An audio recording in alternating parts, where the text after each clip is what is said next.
תקשיבו, לפני שבועיים יצאתי מהשידור, ודיברתי סמולטוק עם מישהו, ואז הוא אמר לי, תביא לי כרטיס ביקור. זה של פעם. עכשיו, יש לי כרטיסי ביקור כזה זרוקים כזה בארנק, אבל אתה יודע, יצאתי מהפגישה הזאת ואמרתי, לא, אין מצב שאין כאילו את הכרטיס ביקור כאילו של 2023, חקרתי את העניין, אז קודם כל, אתה יודע, יש את ה-QR שאפשר לבוא ולסרוק ולפתוח משהו, אבל סטודיו 51 הנפיקו לי את הכרטיס הזה, שזה כרטיס NFC. אני באה, אני מחברת אותו, כמו כרטיס אשראי. יפה. מחברת אותו לפלאפון, ופשוט אוטומטית נפתח לי קישור. שתראו שזה עובד.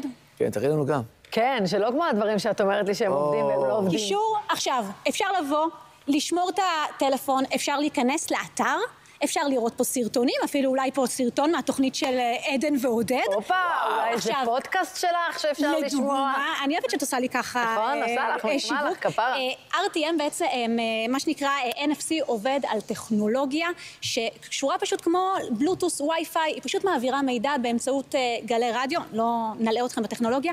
זה נורא מגניב, זה נורא כיף, ובעצם הכרטיס הוא רב פעמי, בסדר? את כל הרמת כרטיסי הביקור הזאת, אני יכולה לגמרי לזרוק. אחד, דוד לכל אחד? אחד בארנק, אני מוציאה טק, חוץ מזה שזה חדשני, מדליק ומגניב, זה נורא פרקטי.